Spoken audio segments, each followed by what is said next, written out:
on the Areopagus as the sun goes down, the Acropolis of Athens in the background, I thought it would be fitting to read the chapter of Acts where St. Paul also stands and preaches on this rock. So let's find our place.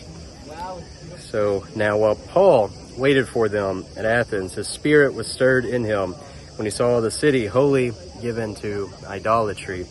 Therefore disputed he in the synagogue with the Jews and with the devout persons, and in the market daily with them that met with him. That would be just down here on my right. Then certain philosophers of the Epicureans and of the Stoics encountered him and said, some, what will this babbler say?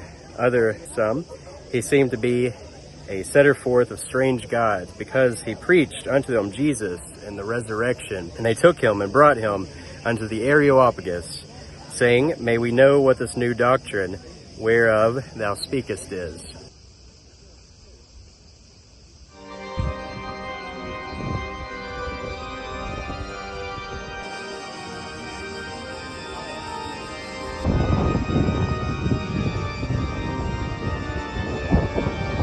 For thou bringest certain strange things to our ears. We would know, therefore, what these things mean. For all the Athenians and strangers which were there spent their time in nothing else, but either to tell or to hear some new thing. Then Paul stood in the midst of Mars Hill and said, ye men of Athens, I perceive that in all things ye are too superstitious. For as I passed by and beheld your devotions, I found an altar with this inscription, to an unknown God, whom therefore ye ignorantly worship, him declare I unto you.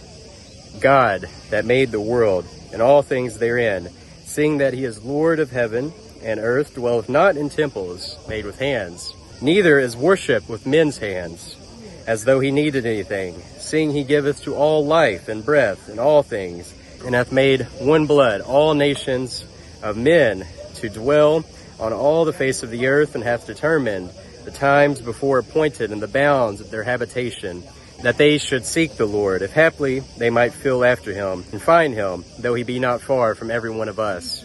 For in him we live and move and have our being, as certain also of your own poets have said, for we are also his offspring.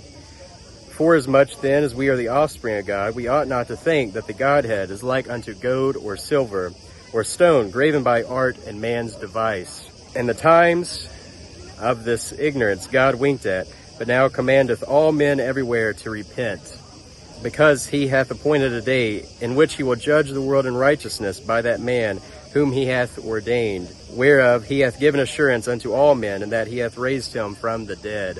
And when they heard of the resurrection of the dead, some mocked, and others said, we will hear thee again on this matter.